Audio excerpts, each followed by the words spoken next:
நண்பர்களே, இந்த கதையை ஆரம்பிக்கிறதுக்கு முன்னாடி ஒரு சின்ன விஷயத்த சொல்லிக்க விரும்புகிறேன். இந்த வீடியோவில் சொல்ல போகிறது ஒரு புராண கதையில் வரும் ஆன்மீக விளக்கம். ஒவ்வொருத்தருடைய நம்பிக்கையும் வாழ்க்கை முறையும் வேறுபடும். அதனால இந்த கதையை ஒரு புராண கதையாக மட்டும் கேளுங்க. யாருடைய நம்பிக்கையும் புண்படுத்தணும் என்ற நோக்கமே இந்த வீடியோவுக்கு கிடையாது. சரி, இப்போ உங்களிடம் ஒரு கேள்வி. உங்கள் வீட்டில் நாய் வளர்க்குறீங்களா? அல்லது இனிமே வளர்க்கணும்னு யோசிச்சுட்டு இருக்கீங்களா? அப்படின்னா இந்த கதையை கடைசி வரை கண்டிப்பா கேளுங்க. ஏன்னா இந்த கேள்வியை ஒரு நாள் மகாலட்சுமி தேவியே விஷ்ணு பகவானிடம் கேட்டதா ஒரு புராண கதை சொல்லப்படுகிறது. வீட்டுக்குள்ள நாய் வளர்க்கலாமா? அப்படி வளர்த்தா புண்ணியம் அதிகமாகுமா? இல்ல தெரியாம பெரிய தவறு நடக்குதா? இந்த கேள்விக்கு விஷ்ணு பகவான் சொன்ன பதில் என்னன்னு கேட்டா பலரும் ஆச்சரியப்படுற அளவுக்கு இருந்துச்சு. வாங்க அந்த கதையை தெரிஞ்சுக்கலாம். ஒரு நாள் வைகுண்டத்துல ஆதிசேஷன் மீது மகாவிஷ்ணு அமைதியா அமர்ந்திருந்தாரு. அருகில் மகாலட்சுமி தேவியும் அமர்ந்திருந்தாங்க. கொஞ்ச நேரம் அமைதியா இருந்த லக்ஷ்மி தேவி, சுவாமி, என் மனசுல ரொம்ப நாளா ஒரு சந்தேகம் இருக்கு. அதுக்கு இன்னைக்கு நீங்க தான் பதில் சொல்லணும்னு சொன்னாங்க. உடனே விஷ்ணு பகவான் சிரிச்சுட்டு, லக்ஷ்மி, உன் மனசுல இருக்கிற எந்த சந்தேகமா இருந்தாலும் தயங்காம கேள். உண்மை என்னவோ அதையே நான் சொல்றேன்னு சொன்னாரு. அதுக்கு லக்ஷ்மி தேவி, சுவாமி, பூலோகத்துல நிறைய பேர் நாயை தங்கள் குடும்ப உறுப்பினர் மாதிரி வீட்டுக்குள்ளேயே வளர்க்குறாங்க. அதுக்கு தனியா படுக்கை போடுறாங்க. வீட்டுக்குள்ள சுதந்திரமா நடமாட விடுறாங்க. அதோட சேர்ந்து வாழ்றாங்க. இது தர்மப்படி சரியா? இப்படி செய்வதால வீட்டுக்கு புண்ணியம் வருமா? செல்வம் பெருகுமா? இல்ல தெரியாம பெரிய தவறு நடக்குதான்னு கேட்டாங்க. இந்த கேள்வியை கேட்டதும் விஷ்ணு பகவான் உடனே பதில் சொல்லல. சில நொடிகள் அமைதியா இருந்தாரு.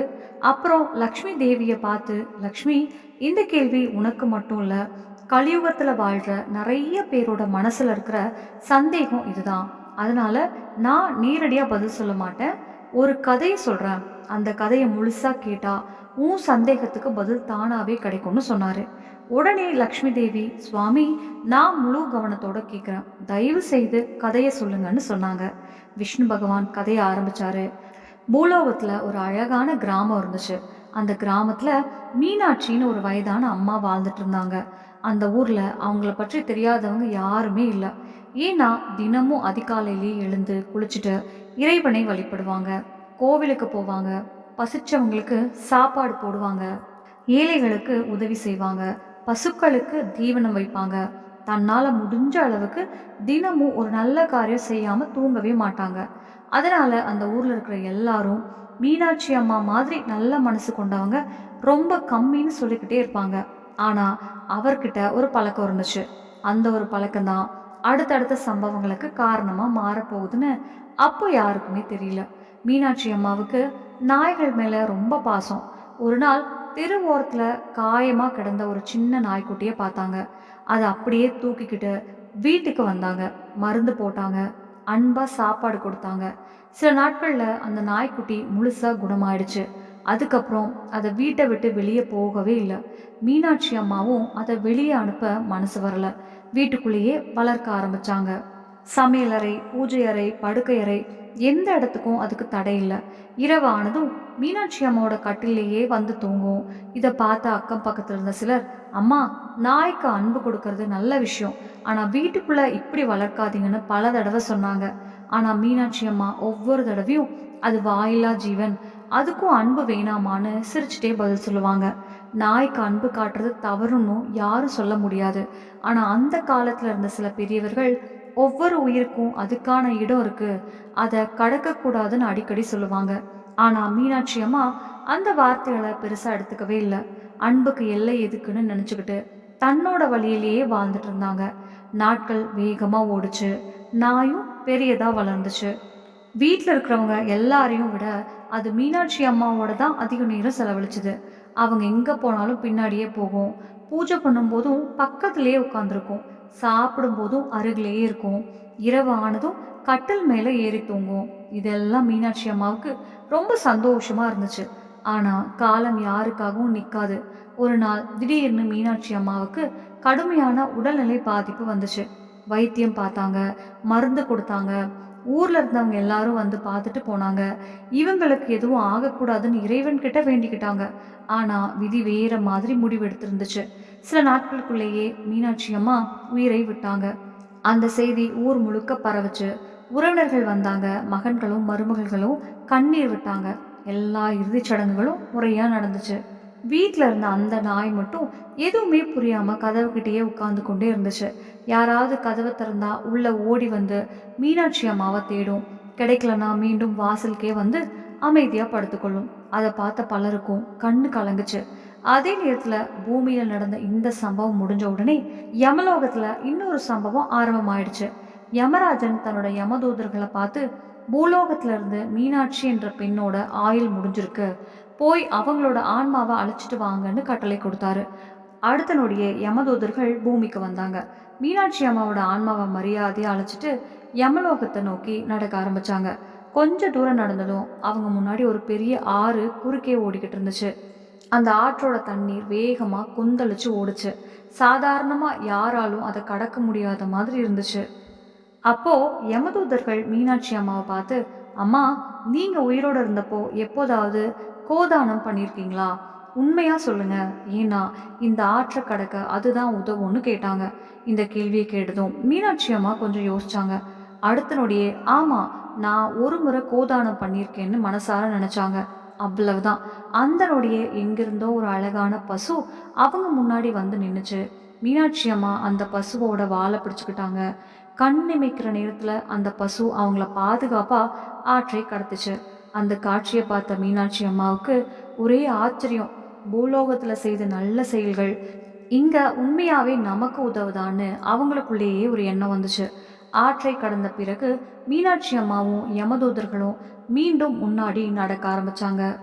கொஞ்ச தூரம் போனதும் திடீர்னு எங்கிருந்தோ 10-15 கருப்பு நாய்கள் வேகமா ஓடி வந்து அவங்களோட வழியை மறைச்சு நின்னுச்சு. ஒவ்வொரு நாயும் கோவமா குறைக்க ஆரம்பிச்சுது. அவங்களோட கண்களை பார்த்தாலே யாருக்குமே பயம் வந்துடும். மீனாட்சி அம்மா ஒரு நிமிஷம் அப்படியே நின்றுட்டாங்க. இது என்ன? ஏன் இந்த நாய்கள் என்னை வழிவிடாம தடுக்குதுன்னு பதட்டமா யமதூதர்களை பார்த்தாங்க. உடனே யமதூதர்கள், பயப்படாதீங்க, பூலோகத்துல நீங்க செய்த நல்ல காரியம்தான் இப்போ உங்களை காப்பாத்த போகுது. சொல்லுங்க, உயிரோடு இருந்தப்போ எப்போதாவது பசிச்ச நாய்களுக்கு உணவு போட்டிருக்கீங்களான்னு கேட்டாங்க. அந்த கேள்வியை கேட்டதும் மீனாட்சி அம்மாவுக்கு பழைய நினைவுகள் ஒன்றுன்னா ஞாபகம் வர ஆரம்பிச்சுது. வீட்டுக்கு வெளியே வந்த ஒவ்வொரு நாய்க்கும் தினமும் சாப்பாடு போட்டது, மழை நாளில் கூட அவங்களுக்கு பசி எடுக்கக்கூடாதுன்னு பார்த்துக்கிட்டது, காயம்பட்ட நாய்களுக்கு மருந்து போட்டது எல்லாமே மனசுக்குள்ளே வந்துச்சு.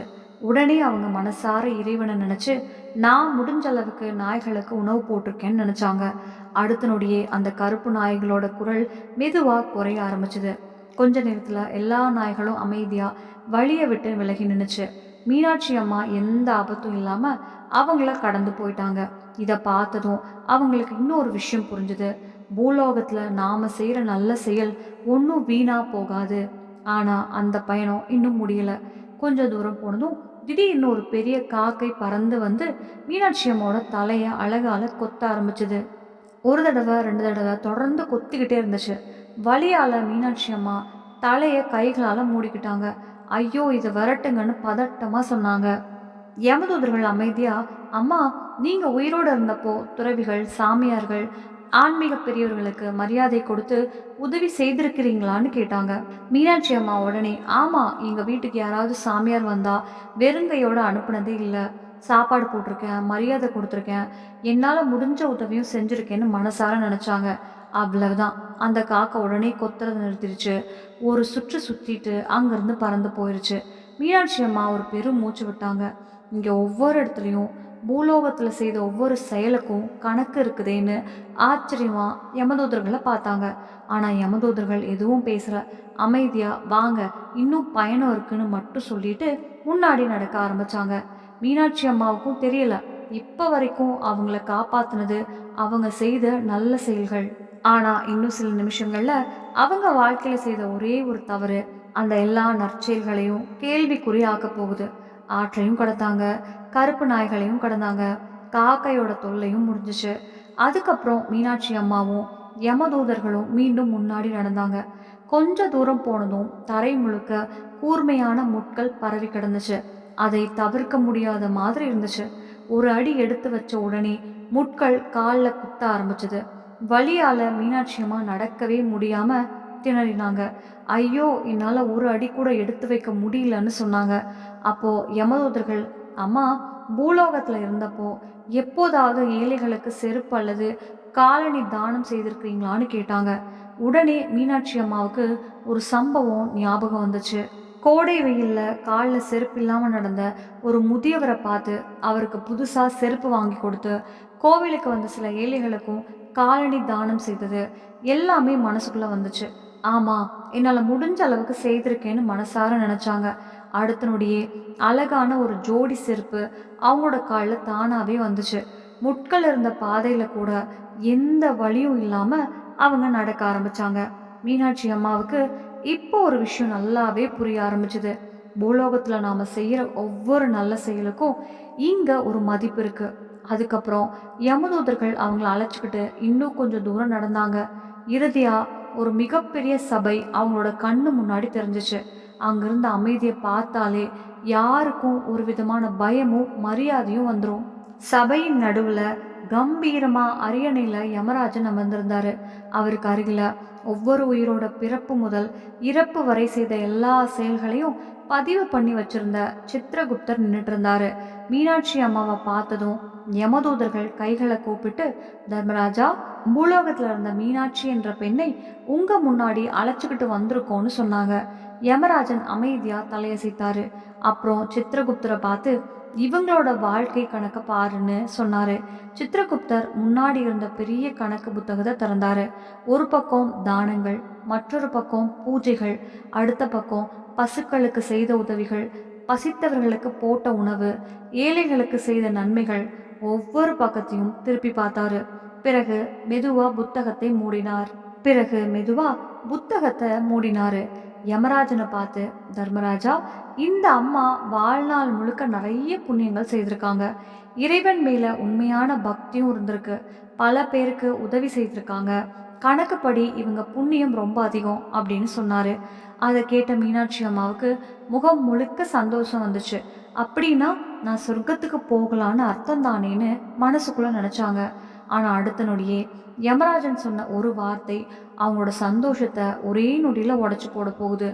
யமராஜன் சில நொடிகள் அமைதியா மீனாட்சி அம்மாவை பார்த்தாரு. அப்புறம் மெதுவா, மீனாட்சி, உன்னோட வாழ்க்கை கணக்கை முழுசா பார்த்தேன். உண்மையிலேயே நீ நிறைய நல்ல காரியங்கள் செய்திருக்க. பசிச்சவங்களுக்கு சாப்பாடு போட்டிருக்க, ஏழைகளுக்கு உதவி செய்திருக்க, பசுக்களை பாதுகாத்திருக்க, இறைவனை மனசார வழிபட்டிருக்க. இதெல்லாம் உண்மைதான்னு சொன்னாரு. இதை கேட்டதும் மீனாட்சி அம்மாவோட முகம் மலர ஆரம்பிச்சது. ஆனா அடுத்த நொடியே யமராஜன் சொன்ன வார்த்தை அவங்கள அதிர்ச்சியில ஆழ்த்திடுச்சு. ஆனா உன்னோட இந்த எல்லா நற்செயல்களுக்கும் நடுவுல நீ செய்த ஒரு பெரிய தவறு இருக்கு. அந்த வார்த்தையை கேட்டதும் மீனாட்சி அம்மா குழப்பமாயிட்டாங்க. தர்மராஜா, நான் யாருக்கும் கெடுதல் நினைச்சதே இல்லை. யாரோட பொருளையும் அபகரிக்கல, பொய் சொல்லல, அநியாயம் செய்யல. அப்படி இருக்க நான் என்ன பெரிய தவறு செய்தேன்னு பதட்டமா கேட்டாங்க. யமராஜன் அமைதியா சித்திரகுப்தரை பார்த்தாரு. உடனே சித்திரகுப்தர் அந்த பெரிய கணக்கு புத்தகத்தை மறுபடியும் திறந்து ஒரு குறிப்பிட்ட பக்கத்தை பார்த்தாரு. அப்புறம் யமராஜனை பார்த்து தலையசைத்தார். யமராஜன் மீனாட்சி அம்மாவை பார்த்து, உன் வீட்டில் நீ ஒரு நாயை வளர்த்தது உண்மைதானேன்னு கேட்டாரு. ஆமா தர்மராஜா, ஆனா அது ஒரு வாயில்லா ஜீவன். காயமா கிடந்ததை காப்பாத்தி வளர்த்தேன். அதுல என்ன தப்புன்னு உடனே கேட்டாங்க. யமராஜன் சொன்னாரு, நாயை காப்பாத்தினது தவறில்ல, அதுக்கு உணவு கொடுத்ததும் தவறில்லை, ஒரு உயிருக்கு அன்பு காட்டினதும் தவறில்லை. ஆனா நீ அதுக்கு உரிய இடத்துல வைக்கல. மீனாட்சி அம்மாவுக்கு இன்னும் எதுவுமே புரியல. என்ன சொல்றீங்க தர்மராஜான்னு கேட்டாங்க. யமராஜன் தொடர்ந்தாரு, நீ அந்த நாயை வீட்டுக்கு வெளியே வளர்க்கல, வீட்டுக்குள்ளேயே சுதந்திரமா சுற்ற விட்ட. பூஜை நடக்கிற இடத்துக்கும் வந்துச்சு, சமையல் அறைக்கும் போச்சு, நீ தூங்குற கட்டிலேயே தூங்குச்சு. அதனால தான் இந்த நிலைமை. மீனாட்சி அம்மா அதிர்ச்சியோட, தர்மராஜா, எனக்கு இதை பற்றி யாருமே சொல்லல, நான் அன்பால தான் அப்படி செய்தேன்னு சொன்னாங்க. யமராஜன் அமைதியா, நீ செய்தது அன்பால தான் என்பதை நான் அறிவேன். ஆனா தர்ம விதிகள் அன்பை பார்த்து மாறாது. ஒவ்வொரு உயிருக்கும் அதுக்கான இடம் இருக்கு. அந்த எல்லைய மனிதன் கடக்க கூடாதுன்னு தான் தர்மம் சொல்லுதுன்னு சொன்னாரு. மீனாட்சி அம்மா அமைதியா தலையை குனிஞ்சாங்க. அப்புறம் மெதுவா, அப்படின்னா நான் வாழ்நாள் முழுக்க செய்த தானம், பூஜை, புண்ணியம் இதெல்லாம் என்ன ஆச்சுன்னு நடுங்கிற குரல்ல கேட்டாங்க. யமராஜன் ஆழமா மூச்சு விட்டாரு. அதைத்தான் இப்ப நான் உனக்கு சொல்ல போறேன். அந்த உண்மையை கேட்டதும் நீயே உன்னை மன்னிக்க முடியாத நிலைமைக்கு வந்துடுவேன்னு சொன்னாரு. அந்த ஒரு பதிலுக்காக மீனாட்சி அம்மாவோட இதயம் வேகமா துடிக்க ஆரம்பிச்சுது. யமராஜன் மீனாட்சி அம்மாவை பார்த்து, நீ செய்த தானம், பூஜை, புண்ணியம் எல்லாமே உண்மைதான். அதுல எந்த சந்தேகமும் இல்லை. ஆனா தர்ம விதிப்படி ஒரு தவறு நடந்தா சில நற்செயல்களோட பலன் கிடைக்காம போயிடும். அதனால தான் உன்னை இங்க நிறுத்தி இதெல்லாம் விளக்குறேன்னு சொன்னாரு. மீனாட்சி அம்மா நடுங்கிற குரல்ல, தர்மராஜா, நான் தெரியாம செய்த தவறுக்கு இவ்வளவு பெரிய தண்டனையா? என் முன்னோர்களும் இதனால பாதிக்கப்படுவாங்களான்னு கேட்டாங்க. யமராஜன் அமைதியா தலையசைச்சாரு. நீ வாழ்ந்த வீட்டுல நீ செய்த தானங்களையும் பூஜைகளையும் தேவர்கள் ஏற்றுக்கொள்ள முடியாத நிலை ஏற்பட்டிருக்கு. அதனால உன் முன்னோர்களும் அதுக்கான முழு பலனை அடையாம காத்துக்கிட்டே இருக்காங்க. இந்த வார்த்தையை கேட்டதும் மீனாட்சி அம்மாவோட கண்கள்ல கண்ணீர் வழிய ஆரம்பிச்சுது. ஐயோ, நான் நல்லது செய்கிறேன்னு நினச்சி தான் எல்லாத்தையும் செய்தேன். ஏன் காரணத்தால் ஏன் முன்னோர்களுக்கே கஷ்டம் வந்துருச்சான்னு அழுதாங்க. யமராஜா உடனே, அழுது பயனில்லை, தெரியாமல் செய்த தவிர தெரிஞ்சுக்கிறது தான் முதல் புண்ணியம், அதுக்கப்புறம் அதை சரி செய்யணும்னு சொன்னார். அதுக்கப்புறம் மீனாட்சி அம்மா மெதுவாக கேட்டாங்க, தர்மராஜா, இப்போ நான் என்ன செய்ய முடியும்? பூலோக வாழ்க்கை முடிஞ்சு போச்சே. யமராஜன் சில நொடிகள் யோசிச்சாரு. அப்புறம் ஒவ்வொரு உயிருக்கும் ஒரு வாய்ப்பு கிடைக்காது. ஆனா உன் மனசு கெட்டதில்லை, நீ செய்தது அன்பால தான். அதனால உனக்கு ஒரு கடைசி வாய்ப்பு கொடுக்கணும்னு தோணுதுன்னு சொன்னாரு. அதை கேட்டதும் மீனாட்சி அம்மா ஆச்சரியமா யமராஜனை பார்த்தாங்க. வாய்ப்பா அப்படின்னு கேட்டாங்க. ஆமான்னு சொன்னாரு யமராஜன். உன்னை நான் 7 நாட்களுக்கு மட்டும் மீண்டும் பூலோகத்துக்கு அனுப்புறேன். அந்த வார்த்தையை கேட்டதும் மீனாட்சி அம்மாவுக்கு நம்பவே முடியல. உண்மையாவா தர்மராஜான்னு கேட்டாங்க. ஆமா, ஆனா இந்த 7 நாட்கள்ல நீ செய்ய வேண்டியதை சரியா செய்யணும். நேரம் முடிஞ்சதும் யமதூதர்கள் மறுபடியும் உன்னை அழைச்சிட்டு வந்துடுவாங்கன்னு சொன்னாரு. மீனாட்சி அம்மா உடனே கைகளை கூப்பிட்டு, தர்மராஜா, இந்த உதவியை நான் வாழ்நாள் முழுக்க மறக்க மாட்டேன். இந்த முறை எந்த தவறும் நடக்காதுன்னு சொன்னாங்க. யமராஜன் மெதுவா, போ, உன் வீட்டுக்கு போ. முதல்ல நீ செய்ய வேண்டிய காரியம் என்னன்னு உனக்கே தெரியும்னு சொன்னாரு. அடுத்த நொடியே யமதூதர்கள் மீனாட்சி அம்மாவை பூலோகத்தை நோக்கி அழைச்சிட்டு கிளம்பினாங்க. ஆனா இறந்த ஒருத்தர் 7 நாட்களுக்கு பிறகு திரும்பி வந்தா அவங்கள முதல்ல பார்க்க போறவங்க எப்படி எதிர்வினை காட்டுவாங்க? அதுவும் சொந்த மகன்களும் மருமகள்களும். அடுத்த சில நிமிஷங்கள்ல நடக்க போறத யாருமே கற்பனை கூட பண்ணியிருக்க மாட்டாங்க. மீனாட்சி அம்மா மறுபடியும் கண்களை திறந்தப்போ தன்னோட வீட்டு வாசலுக்கு முன்னாடி நின்றுட்டு இருந்தாங்க. ஒரு நிமிஷத்துக்கு என்ன நடந்துச்சுன்னே புரியல. யமராஜன் சொன்ன வார்த்தைகள் ஒன்னொன்னா ஞாபகம் வந்துச்சு. எனக்கு 7 நாள் மட்டும்தான் இருக்கு. அந்த 7 நாளுக்குள்ள நான் செய்த தவற சரி செய்யணும்னு மனசுக்குள்ள சொல்லிக்கிட்டே வீட்டை நோக்கி நடந்தாங்க. அதே நேரத்துல வீட்டுக்கு வெளியே இருந்த சிலர் அவங்கள பார்த்துட்டாங்க. ஒருத்தர் அதிர்ச்சியோட, அடடா, இது மீனாட்சி அம்மா தானே, இவங்க இறந்துட்டாங்களே, அப்போ இப்போ எப்படின்னு கத்தினாரு. அடுத்த நொடி அந்த செய்தி ஊர் முழுக்க பரவுச்சு. பேயா வந்துருச்சு, ஓடுங்கன்னு சொல்லிக்கிட்டே எல்லாரும் பயந்துட்டு ஓட ஆரம்பிச்சாங்க. யாரும் அவங்க பக்கத்துக்கு வர தைரியம் பண்ணல. மீனாட்சி அம்மா யாரையும் தடுக்கல. அமைதியா தன்னோட வீட்டுக்குள்ள போக முயற்சி பண்ணாங்க. வாசல்ல நின்றுட்டு இருந்த மகனும் மருமகளும் அவங்கள பார்த்ததும் அதிர்ச்சியில உறைஞ்சு போயிட்டாங்க. அம்மான்னு ஒரு வார்த்தை மட்டும் வந்துச்சு. அடுத்த நொடியே பயம் அதிகமாயிடுச்சு. உடனே கதவை மூட முயற்சி பண்ணாங்க. அதை பார்த்த மீனாட்சி அம்மா, பயப்படாதீங்க, நான் பேய் இல்லை, உங்க அம்மா தான் அமைதியா சொன்னாங்க. ஆனா அவங்க நம்பவே இல்லை. வீட்டுக்குள்ள இருந்தவங்க எல்லாரும் கதவு ஜன்னல் எல்லாத்தையும் மூடிக்கிட்டாங்க. அப்போ மீனாட்சி அம்மா கதவுக்கு வெளியே நின்றுக்கிட்டே, எனக்கு யமராஜன் 7 நாள் அவகாசம் கொடுத்துருக்காரு. ஒரு தவறை சரி பண்ணத்தான் நான் திரும்பி வந்திருக்கேன். உங்களுக்கு எந்த தீங்கும் செய்ய மாட்டேன்னு சொன்னாங்க. இந்த வார்த்தையை கேட்டதும் மகன்கள் கொஞ்சம் தைரியம் அடைஞ்சாங்க. மெதுவாக கதவை திறந்தாங்க. மகன்களில் ஒருத்தர், அம்மா, என்ன தவறு, எதுக்காக உங்களை திருப்பி அனுப்பியிருக்காங்கன்னு கேட்டாரு. மீனாட்சி அம்மாவோட கண்கள் கலங்கிடுச்சு. நான் வாழ்நாள் முழுக்க தானம் செய்தேன், பூஜை செய்தேன், நல்லது தான் செய்தேன்னு நினச்சேன். ஆனால் ஒரு விஷயத்த தெரியாமல் செய்துட்டேன். அதனால் என் புண்ணியத்தோட முழு பலனும் கிடைக்கலன்னு யமராஜன் சொன்னாருன்னு சொன்னாங்க. வீட்டில் இருந்த எல்லாரும் அமைதியாக கேட்டுக்கிட்டே இருந்தாங்க. அப்புறம் மீனாட்சி அம்மா அந்த நாயை பார்த்தாங்க. அது எதுவுமே தெரியாத மாதிரி வாழை ஆட்டிக்கிட்டு ஓடி வந்து அவங்க கால்களை சுற்றிக்கிட்டது. அந்த காட்சியை பார்த்ததும் மீனாட்சி அம்மாவோட கண்களில் கண்ணீர் வந்துச்சு. அதோட தலையை தடவிக்கிட்டே, உன்னால எந்த தவறும் இல்லை, நான் தெரியாம செய்த தவறு தான் இதுன்னு மெதுவா சொன்னாங்க. அதுக்கப்புறம் மகன்களை பார்த்து, இது வரைக்கும் இது வீட்டுக்குள்ள இருந்துச்சு, இனிமே இதுக்கு வீட்டுக்கு வெளியே ஒரு நல்ல இடம் அமைச்சு அங்க வச்சு வளருங்க, இதை யாரும் அடிக்கக்கூடாது, விரட்டக்கூடாது, தினமும் சாப்பாடு போடணும், ஆனால் வீட்டுக்குள்ளே மட்டும் வைக்காதீங்கன்னு சொன்னாங்க. மகன்களோ மருமகள்களோ எந்த மறுப்பும் சொல்லலை. உடனே வீட்டுக்கு வெளியே சுத்தமான ஒரு இடத்த தயார் பண்ண ஆரம்பிச்சாங்க. அந்த 7 நாட்களில் மீனாட்சி அம்மா செய்ய போகிற ஒவ்வொரு காரியமும் அவங்களோட வாழ்க்கையோட கடைசி தர்ம கடமையாக மாறப்போகுது. மகன்களும் மருமகள்களும் உடனே வீட்டுக்கு வெளியே ஒரு சுத்தமான இடத்த தயார் பண்ண ஆரம்பிச்சாங்க. ஒரு சிறிய கொட்டகை மாதிரி அமைச்சாங்க. அங்கே தண்ணீர் வைக்க ஒரு பாத்திரம், சாப்பாடு வைக்க இன்னொரு பாத்திரம், மழை வந்தாலும் நனையாத மாதிரி ஒரு கூரையும் போட்டாங்க. மீனாட்சி அம்மா அந்த நாயை அன்பா தடவி கொடுத்து, இனிமே உன்னோட இடம் இங்கே தான், உன்னை நான் வெறுக்கல, ஆனால் தர்மம் சொல்கிற வழியில தான் இனிமே வாழணும்னு சொன்னாங்க. அந்த நாயும் அவங்கள பார்த்துக்கிட்டே அமைதியாக உட்காந்துச்சு. அதுக்கப்புறம் மீனாட்சி அம்மா வீட்டுக்குள்ளே வந்தாங்க. முதல்ல பூஜை அறையை சுத்தம் பண்ண சொன்னாங்க.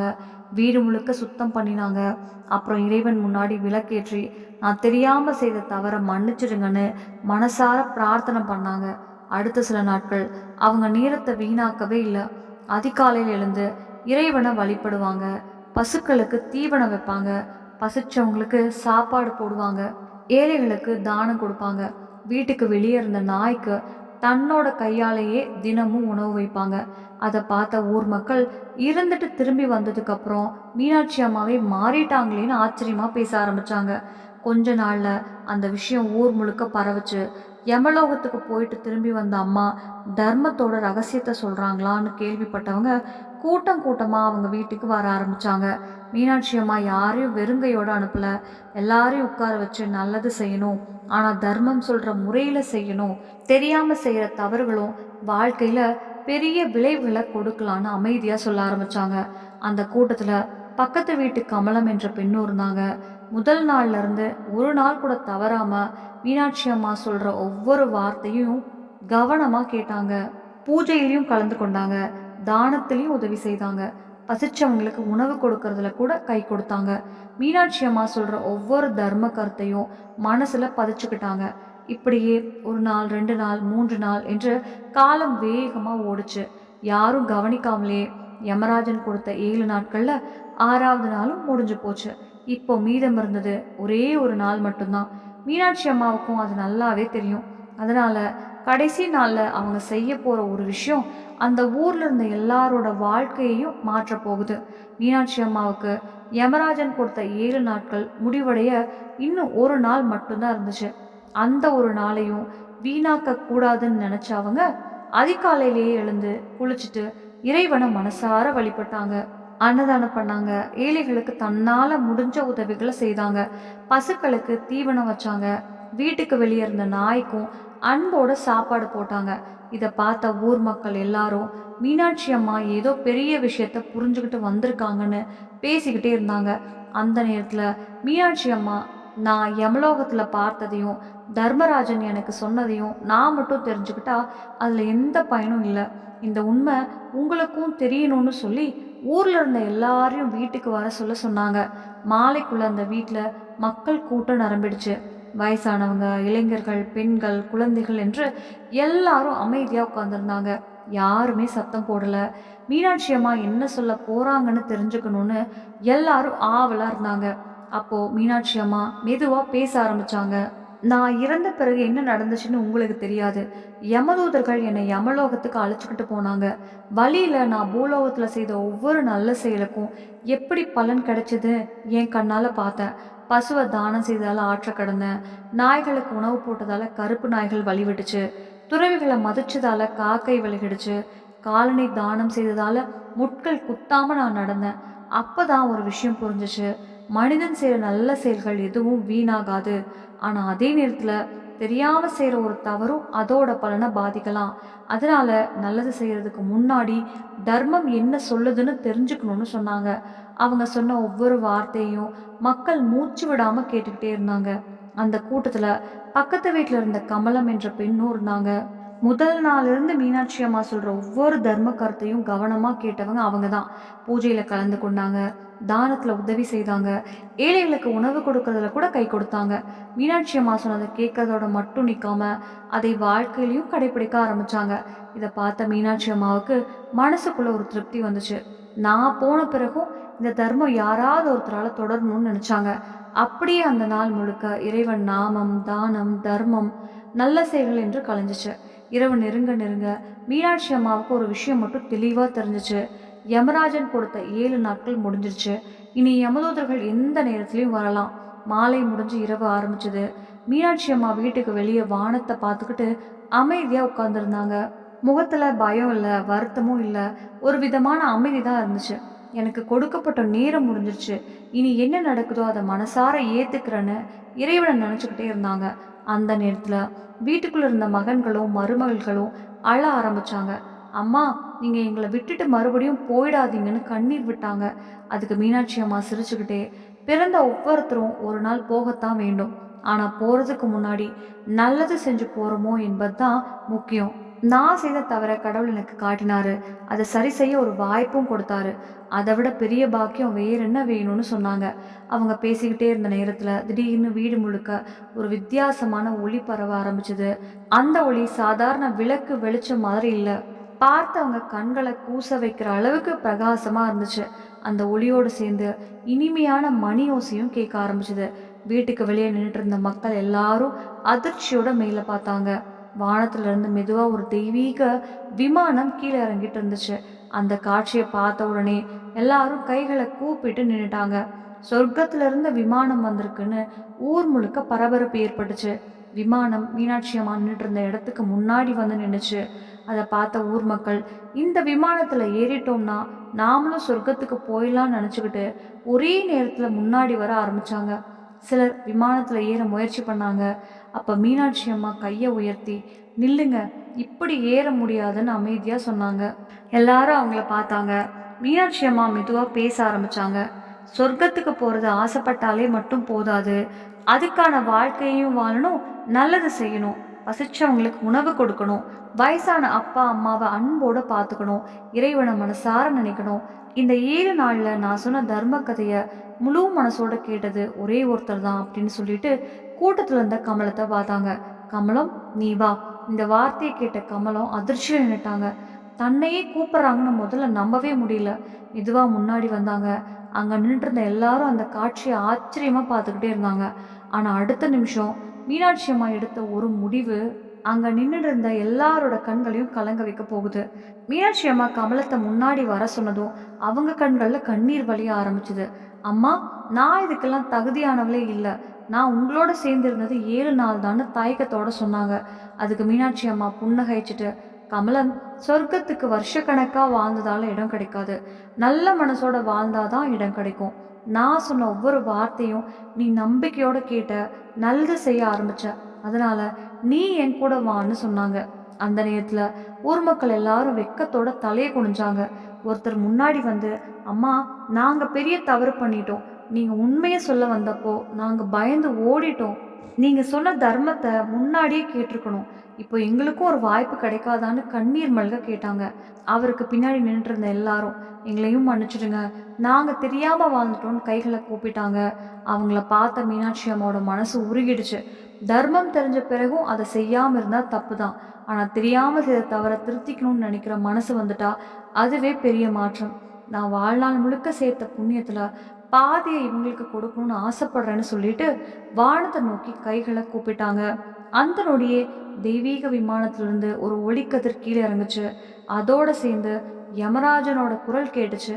மீனாட்சி, நீ பூலோகத்துல இருக்கும்போது பிறருக்காகத்தான் வாழ்ந்த.